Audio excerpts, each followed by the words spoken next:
అసలు first of all గుండె జబ్బు ఉందా లేదా ఎలా తెలుస్తుంది? ఒక రోజు 1 కిలోమీటర్ నడిచినప్పుడు కొంచెం ఆయాసం లాగా వస్తే does an ECG behave normally even out side heart stroke or heart attack? చిన్న సిమ్టమ్స్ వచ్చినప్పుడు first time so when you say గుండె పరీక్ష చేయించుకోండి, 2-minute టెస్ట్. రాత్రిపూట లేచి కూర్చోవడం, ఒక అనీజినెస్, చెప్పలేని ఒక పెయిన్, తట్టుకోవడానికి కూడా టైం ఉండదు, అప్పుడు ఆగిపోద్ది.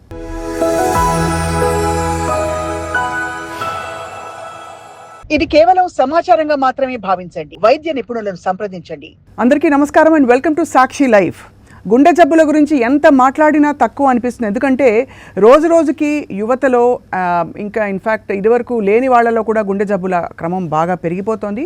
అండ్ మంచి విషయం ఏంటంటే ఇప్పుడున్న లేటెస్ట్ అడ్వాన్స్డ్ టెక్నాలజీతో అతి త్వరగా గుండె జబ్బుని కనుక్కోవడమే కాకుండా దాన్ని నివారించవచ్చు అండ్ దాన్ని క్యూర్ చేయవచ్చును. అండ్ ఆపరేషన్ అంటే సర్జరీ దాకా వెళ్లకుండా కూడా మనం కాపాడుకోవచ్చు. బట్ అసలు గుండె జబ్బు ఉందా లేదా ఎలా నిర్ధారించుకోవాలి? ఆయాసం వస్తే ఈజ్ ఇట్ అ సిమ్టమ్? మనతో పాటు we have with us Century Hospital నుంచి డాక్టర్ హేమంత్ కౌకుంట్ల గారు. ఆయన he's a senior cardiothoracic surgeon. కొంతకాలం యునైటెడ్ కింగ్డమ్లో కూడా వారి సేవలు అందించి చాలా ఈ అంశంపై పరిశోధన చేసి వారి ప్రయాణాన్ని కొనసాగిస్తున్నారు. Thank you very much sir for joining us. Good morning. Welcome. Right, అసలు ఫస్ట్ ఆఫ్ ఆల్ గుండె జబ్బు ఉందా లేదా ఎలా తెలుస్తుంది? మామూలు ఆయాసము, మామూలుగా యాసిడిటీ, ఇలాంటివన్నీ కన్ఫ్యూజింగ్గా ఉంటాయి సిమ్టమ్స్. మంచి ప్రశ్న అండి. అందరికీ ఏమనిపిస్తుంది అని అంటే ఇక్కడ నొప్పి వస్తే అదే గుండెపోటు, అదే గుండె జబ్బు అనుకుంటారు. కానీ గుండె ప్రాబ్లంలు ఉన్న వాళ్ళకి ఎన్నో రకాలుగా సిమ్టమ్స్ రావచ్చు. తెలియకపోతే మనం ఒక్కొక్కసారి అసిడిటీ అంటాము, ఒక్కొక్కసారి దగ్గు అని అంటాము, ఒక్కొక్కసారి ఆయాసం వస్తుంది అని అనుకుంటాము. కానీ ఈ సిమ్టమ్స్ అన్నితో పాటు కూడా గుండె జబ్బు ఉండొచ్చు అని చాలా తక్కువ మందికి అవగాహన ఉంటుంది. అవును. సో ఇప్పుడు మనం నడుస్తుంటాం, రైట్, రోజు 1 కిలోమీటర్ నడుస్తుంటాం. ఒకరోజు 1 కిలోమీటర్ నడిచినప్పుడు కొంచెం ఆయాసం లాగా వస్తే మనం ఫస్ట్ ఏమనుకుంటాం, అది ఇవాళ ఏదో అయ్యిందేమో అందుకని ఆయాసం వచ్చింది అని అనుకుంటాం. మళ్ళీ ఇంకొకసారి ట్రై చేస్తాం. సో ఒక బాడీ ఏదైతే 1 కిలోమీటర్కి అలవాటు పడి ఉందో అదే 1/2 కిలోమీటర్ల ఆయాసం వస్తే ఉత్తి 2 అవయవాల వల్లనే అది possible, either heart or lungs. So పేషెంట్స్కి తెలిసిపోతుంది రైట్, ఇది ఏదో డిఫరెన్స్ ఉంది అని. అలా అనిపించినప్పుడు ఒక సింపుల్ పరీక్ష అంటే ఒక ఈసీజీ లాంటిది ఒక సింపుల్ పరీక్ష చేయించుకున్నా హార్ట్ ప్రాబ్లం ఉండొచ్చేమో అని తెలిసిపోతుంది. రైట్. ఇదే కాకుండా కొంతమంది తిన్న తర్వాత పోస్ట్ పెరాండియల్ యాంజైనా అంటారు దీన్ని. అంటే తిన్న తర్వాత ఫస్ట్ ఫ్లోర్లో బెడ్రూమ్ ఉందనుకుందాం. సో తిన్న తర్వాత ఫస్ట్ ఫ్లోర్కి వెళ్ళి పడుకుంటారు. సగం మెట్లు ఎక్కిన తర్వాత ఏదో కొంచెం తేడా ఉంది అని అంటారు. నొప్పి అనలేము, ఆయాసం అనలేము, చెస్ట్ టైట్నెస్ అనలేము. ఒక్కొక్కసారి ఏదో డిఫరెంట్ ఉంది అని బాడీ మనకు ఒక సిగ్నల్ ఇస్తుంది. This can also be a small symptom of a heart problem. బాబోయ్. ఇదే కాకుండా మనం పడుకున్నప్పుడు కొంతమందికి దగ్గు రావచ్చు. చెస్ట్ ఇన్ఫెక్షన్స్ కామన్గా ఉంటాయి ఈ వాతావరణంలో. ఇప్పుడు ఈ టైంలో అందరికీ కొంచెం వైరల్ ఇన్ఫెక్షన్స్ రావచ్చు, దాంతో దగ్గు రావటం వేరే. కానీ నుంచోనున్నప్పుడు బాగుంటారు, కానీ పడుకోనున్నప్పుడు మాత్రము దగ్గు వస్తుంది అని అంటే హార్ట్ మీద ప్రెషర్ పడ్డప్పుడు ఊపిరితిత్తులలో నీరు జమ అయినప్పుడు కూడా దగ్గు రావచ్చు. ఇది దగ్గేనా అని డౌట్ వస్తే ఒక సింపుల్ ఫిజిషియన్కి చూపించుకున్నాం లేదా ఒక సింపుల్ చెస్ట్ ఎక్స్రే చేయించుకున్నా మనకి ఒక ఐడియా వచ్చేస్తుంది. అవును. సో గుండె దడ అని అంటారు. గుండె దడ 1000 కారణాల వల్ల రావచ్చు. ఎగ్జామ్ రిజల్ట్ వచ్చినప్పుడు కూడా గుండె దడ వస్తుంది. పరీక్ష రాయాలన్నా కానీ గుండె దడ వస్తుంది. హార్ట్ ప్రాబ్లం ఉన్నా గుండె దడ వస్తుంది. సో ఏ గుండె దడ హార్ట్ వల్ల వస్తుంది, ఏ గుండె దడ వేరే వాళ్ళ వల్ల వస్తుంది అని అంటే మన బాడీకి ఏదో తేడా లాగా అనిపించినప్పుడు ఒక ఈసీజీ తీసుకుంటే ఈ గుండె దడ గుండె నుంచి వస్తుందా లేకపోతే గుండె దడ మెదడు నుంచి వస్తుందా అనేది మనకి ఒక ఐడియా వస్తుంది. రైట్. సో ఇవే కాకుండా ఈ సిమ్టమ్స్ ఎలా అయితే నేను అన్నాను, ఒక అనీజీనెస్ అని, అందరూ గ్యాస్ అయ్యింది అని అంటారు. అది ఏంటి అనేది తెలియటము ఒక్కొక్కసారి డాక్టర్కి కూడా డిఫికల్ట్ అయిపోతుంది. అంటే గ్యాస్ అంటే ఏంటి? ఒక టైప్ ఆఫ్ అనీజీనెస్సా లేకపోతే ఒక టైప్ ఆఫ్ బ్లోటింగా, లేదా ఇక్కడ పెయినా, లేకపోతే ఆయాసమా, అన్నిటికీ గ్యాస్ అని అంటారు. సో స్టమక్ ప్రాబ్లమ్స్ ఉంటే గ్యాస్ అనేది రావచ్చు, కానీ హార్ట్ ప్రాబ్లం ఉన్నా కానీ అదే సిమ్టమ్స్ రావచ్చు. అందుకనే ఎవరైనా గ్యాస్ ప్రాబ్లం ఉంది అని అంటే పర్టిక్యులర్లీ 40-50 ఇయర్స్ ఏజ్ వాళ్ళు ఉంటే, లేదా one of the risk factors. ఇక్కడ రిస్క్ ఫ్యాక్టర్స్ అనేది ఒక ఆలోచన ఇంపార్టెంట్. అంటే గుండె ప్రాబ్లమ్స్ రావాలంటే 5 risk factors: blood pressure, sugar, hypercholesterolemia అంటే కొలెస్ట్రాల్ ఎక్కువ ఉండటము, స్మోకింగ్ లేదా ఫ్యామిలీ హిస్టరీ. ఈ 5 ఉన్నాయి అనుకోండి, అదే నొప్పి ఏదైతే ఇందాక నేను అన్నానో, తిన్న తర్వాత మెట్లు ఎక్కితే నొప్పి వస్తుంది అని అంటే, suppose now that person is 42 years and now suppose that person already has diabetes and blood pressure. Now అలాంటి వాళ్ళకి ఈ సిమ్టమ్ వస్తే it is more likely that it is because of the heart. Right.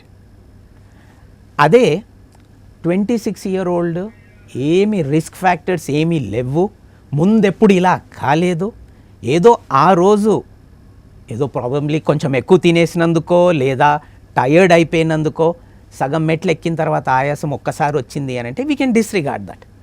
కానీ risk factors ఉండి రోజు తిన్న తర్వాత మెట్లు ఎక్కితే ఆయాసం వస్తుంది అని అంటే వాళ్ళు డాక్టర్కి ఒక్కసారి చూపించుకోవటం ఇంపార్టెంట్. చాలా మంచిది సార్. ఇక్కడ ఒక చాలా క్లిష్ట ప్రశ్న. ఇప్పుడు ఒక ఆడ్ అవర్లో మీరు చెప్పిన ఈ సిమ్టమ్స్ వచ్చాయి. మామూలుగా మనకి గోల్డెన్ పీరియడ్ అది ఇది ఉంటుంది if it is a heart attack. So ఆ సిమ్టమ్స్ వచ్చాక ఎప్పుడు రాలేదు, నాకు రిస్క్ ఫ్యాక్టర్ ఉందో కూడా లేదో తెలియదు. ఐ వాంట్ టు డిసైడ్ నేను ఈఆర్కి వెళ్ళాలా, లేదు ఇది తగ్గిపోతుందా, నేను కూర్చోగానే కొంత ఆయాసం తగ్గింది కానీ నాకు మైల్డ్ హార్ట్ అటాక్ వచ్చిందా, అందుకే అలా అనిపించిందా అని ఎలా నిర్ధారించుకోవాలి? How do you decide? Is it that heart attack is progressive? It is again చాలా ఇంపార్టెంట్ ప్రాక్టికల్ క్వశ్చన్ అండి మీరు అడిగింది. నాకు హార్ట్ అటాక్ వస్తుందా అని ఎలా? అవును, సివియర్గా పెయిన్ వచ్చి సివియర్గా చెమటలు వస్తున్నాయి అని అంటే ఎవరికైనా తెలుసు. అవును. కానీ అది కాదు. అలా అయ్యేది only 25% of the times. 75% of the టైమ్స్లో మైల్డ్ హార్ట్ అటాక్ వచ్చింది అంటే ఒక్కొక్కసారి తెలియని కూడా తెలియదు. కరెక్ట్. లేదా ఆ మధ్యలో now let us talk about that middle 50%. నొప్పి వస్తుంది, కొంచెం చెమటల్లాగా వస్తాయి, ఒక టైప్ ఆఫ్ అనీజీనెస్ బాడీకి తెలుస్తుందండి. ఆ టైప్ ఆఫ్ అనీజీనెస్ పొద్దున 2 గంటలకి లేచి కూర్చున్నారు అని అంటే దెర్ ఈజ్ సంథింగ్ రాంగ్. మధ్యాహ్నం తిన్న తర్వాత ఏదో కొంచెం అనీజీనెస్ వేరే, రాత్రి 2 AM నిద్రలో నుంచి లేచి బాడీ ఏదో చెప్తుంది అని అంటే ఆ అనీజీనెస్ వేరే. సో అనీజీనెస్ బాడీకి మామూలు కంటే ఎక్కువ అయ్యింది అని అంటే ఒకసారి నియరెస్ట్ డాక్టర్ దగ్గర చూపించుకోవటం బెటర్ అండి. Okay. And all that is needed is a simple ECG. In fact ఇప్పుడు there are new latest gadgets like phones also, smartphones can show you an ECG immediately. That's a brilliant suggestion అండి మీరు చెప్పింది sir. Because I think చాలా మందికి ఇది హ్యాండీగా ఉంటే, just like Covid తర్వాత oximeter వచ్చేసింది. కరెక్ట్. అండ్ ఇదివరకు షుగర్ బాగా అక్కడ వెళ్ళి మనం పరీక్ష చేయించుకోవాలి. ఇప్పుడు ఇంట్లో ఒక దీంతో ప్రిక్ తోటి యూ కెన్ ఫైండ్ అవుట్ మన షుగర్ ఎలా ఉందని. This is amazing. సో ఈ దీంతో ఇట్ స్టాండర్డ్ అండి? ఇప్పుడు వస్తున్న గ్యాజెట్స్ ఆర్ వెరీ స్టాండర్డ్ అండి. కానీ దీంతో కూడా అన్ని టెక్నాలజీస్ లాగా ఒక్కొక్కసారి ఆదృత పెరిగిపోతుంది. ఆ ఈసీజీ చూడంగానే ఫస్ట్ ఇది హార్ట్ అటాకా అని. So we have to have some method. ECG తీసినా అది ఎవరన్నా చూసే వాళ్ళు ఉంటేనే మీరు ఈసీజీ చూడండి, లేదా మీకు ఎక్స్పీరియన్స్ కాకపోతే నార్మల్ ఈసీజీ కూడా మీకు అబ్నార్మల్ అనిపిస్తుంది. కరెక్ట్. సో దీనికి ఇంపార్టెన్స్ ఏంటంటే, yes it is possible that you might have some false positives, అంటే ఏం లేకపోయినా కానీ ఒక్కొక్కసారి రావచ్చు. కానీ ఒక 100 పేషెంట్స్లలో if that smart phone saves 1 heart attack also it is still worth it. Absolutely కదా సార్.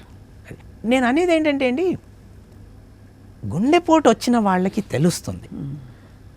మీకు తెలియకుండా గుండెపోటు వస్తుంది అని అది మైండ్లో పెట్టుకోకండి. నేను అనేది అది కాదు. ఏదన్నా తేడా ఉంటే సింపుల్ టెస్ట్ ఒకటి ఈసీజీనో, ఒక చెస్ట్ ఎక్స్రేనో, ఒక 2D ఎకోనో, ఒక బ్లడ్ టెస్టో చేస్తే తెలిసిపోతుంది. సో ఆ చిన్న సిమ్టమ్స్ వచ్చినప్పుడు ఫస్ట్ టైం నిర్లక్ష్యం చేయకండి. రైట్. ఒక్కసారి ఇన్ఫ్యాక్ట్ నేను ఇప్పుడు మా పేషెంట్స్కి అందరికీ if you are above the age of 40, if you have risk factors or no risk factors, get your heart checked once అని అంటాను. ఎందుకు అనంటే ఈ టెస్ట్ చేస్తే మీకు గుండె ప్రాబ్లమ్స్ వచ్చే రిస్క్ ఉన్నా ఒక్కొక్కసారి ముందే చెప్పేయచ్చు. కానీ does an ECG behave normally even out side a heart stroke or heart attack? Sometimes an ECG can be normal even during a heart stroke. So when you say గుండె పరీక్ష చేయించుకోండి, what you mean sir? గుండె పరీక్ష చేయించుకోవటము అని అంటే blood sugar check చేయించుకోవటము, blood pressure check చేయించుకోవటము, కొలెస్ట్రాల్ చెక్ చేయించుకోవటము, ఫ్యామిలీలో ఎవరికన్నా గుండె ప్రాబ్లమ్స్ ఉన్నాయా మనకు తెలియనిది మన ఫోర్ ఫాదర్స్ కన్నా లేకపోతే గ్రాండ్ పేరెంట్స్ కన్నా ఎవరికన్నా గుండె ప్రాబ్లమ్స్ ఉన్నాయా అని తెలుసుకోవటము. ఇవే కాకుండా డాక్టర్ చేసేవి 4-5 పరీక్షలేనండి. ఒక ఈసీజీ, ఒక 2D ఎకో, ఒక ట్రెడ్మిల్ టెస్ట్ అంటే ఎక్సర్సైజ్ టెస్ట్. ఎక్సర్సైజ్ చేస్తే ఈసీజీ మారితే హార్ట్కి ఏదైనా బ్లడ్ సప్లైలో ప్రాబ్లం ఉందా అని తెలుస్తుంది. ఇదే కాకుండా ఏదైనా రిస్క్ ఫ్యాక్టర్స్ ఉన్నాయి, ఏదైనా డౌట్ ఉంది అని అంటే we can even do a city coronary angiogram. City coronary angiogram is a 2-minute test. Actual test is only 2 minutes. కానీ it can predict future problems also and highlight present issues also. చాలా మంచి chronology ఇచ్చారు sir. City angio in fact మనకు మామూలుగా conventional angiogram కంటే సింపుల్గా అయిపోతుంది కూడా. చాలా సింపుల్ అండ్ చాలా తొందరగా అయిపోతుంది. సో చాలా ఇంపార్టెంట్ థింగ్ ఏంటంటే సార్, ముందు మన హిస్టరీ చెక్ చేసుకోవడం, మనకి నార్మల్గా ఉండే సిమ్టమ్స్ కంటే భిన్నంగా ఏమైనా సిమ్టమ్స్ వస్తే వాటిని గమనించుకోవడం, ముఖ్యంగా మీరు చెప్పిన 2-3 ఆయాసాలు, రెండోది రాత్రిపూట లేచి కూర్చోవడం, ఒక అనీజినెస్, చెప్పలేని ఒక పెయిన్, ఇన్ఎక్స్ప్లికబుల్ సిమ్టమ్స్ వచ్చినప్పుడు డాక్టర్ని సంప్రదించడం.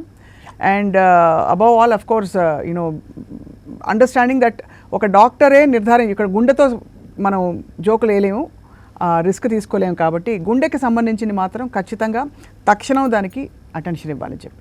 అబ్సల్యూట్లీ అండి. ఎందుకంటే మనము మన గుండెని చూసుకుంటే మన గుండె మనని 10 కాలాలు చూసుకుంటుంది. One last question I want to ask sir. కొంతమంది గురించి వింటాం, వాళ్ళు సడన్గా నార్మల్ యాక్టివ్ పీపుల్ మామూలుగా ఉన్నారు, ఫిల్మ్ యాక్టర్స్ గురించి వింటాం, సడన్గా కొలాప్స్ అయిపోయారని. డస్ ఇట్ మీన్ వాళ్ళకి గుండె జబ్బు చాలా ప్రోగ్రెస్ అయిపోయి ఉందా వాళ్ళకి తెలియకుండా? లేదు అది ర్యాండమ్ ఫ్రీక్ ఇన్సిడెంట్ అనుకోవాలా? లేదు ఇది పోస్ట్ కరోనాతోటే మీరు ముడిపెట్టి ఇలా అయిండొచ్చు, సడన్ హార్ట్ ఫెయిలియర్ అంటారా? How would you assess such incidents? చాలా ఇంపార్టెంట్ క్వశ్చన్ అండి. ఎవ్రీ డే అట్లీస్ట్ ఒక్క పేషెంట్ అయితే నన్ను ఇదే ప్రశ్న అడుగుతుంది. వాళ్ళు సడన్గా పడిపోయారు, అంత ఫిట్ పర్సన్, వాళ్ళకి అయ్యింది, ఎందుకు అయ్యింది ఇది? This is called in medical terms sudden cardiac death. అంటే నార్మల్గా ఉంటూ సడన్గా they drop dead. Why sir? Many background reasons can cause that. ఒకటేమో ఎరిథ్మియా అంటే సడన్గా హార్ట్ రిథమ్ మారటం, that can happen due to various reasons. Second thing is it is possible that వాళ్ళకి తెలియకుండా వాళ్ళకి హార్ట్లో బ్లాక్స్ ఉండొచ్చు. ఆ పర్టిక్యులర్ టైంలో there is something called as plaque rupture. Plaque rupture అంటే మామూలుగా బ్లాక్ మెల్లిగా డెవలప్ అవుతుంటే చెస్ట్ పెయిన్ వస్తుంది, ఆయాసం వస్తుంది, మనకి టైం వస్తుంది. ఒక్కొక్కసారి very rarely the plaque can suddenly rupture అయినప్పుడు ఆ ఆర్టరీ సడన్గా బ్లాక్ అయిపోతుంది.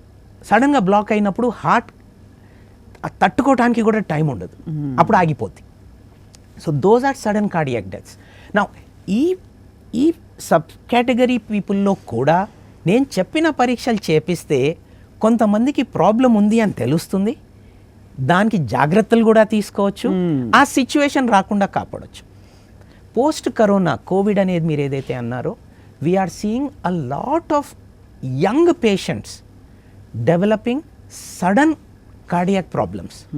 సో దీంట్లో ఒక group we will not be able to do anything, but there will be another smaller group who would have some problem which we can treat. So again మళ్ళీ దానికే వస్తున్నాను, younger patients అయినా older patients అయినా ఒక్కసారి basic cardiac test చేయించుకుంటే మన risk profile మనకే తెలిసిపోతుంది. కరెక్ట్, చాలా అద్భుతంగా చెప్పారు సార్. రిస్క్ ప్రొఫైల్ తెలుసుకుని జాగ్రత్తగా ఇప్పుడున్న పరిస్థితుల్లో చాలా important is to stay tuned మన శరీరంతో. Absolutely right. డాక్టర్ హేమంత్ గారు చాలా యూస్ఫుల్ ఇన్ఫర్మేషన్ ఇచ్చారు సార్.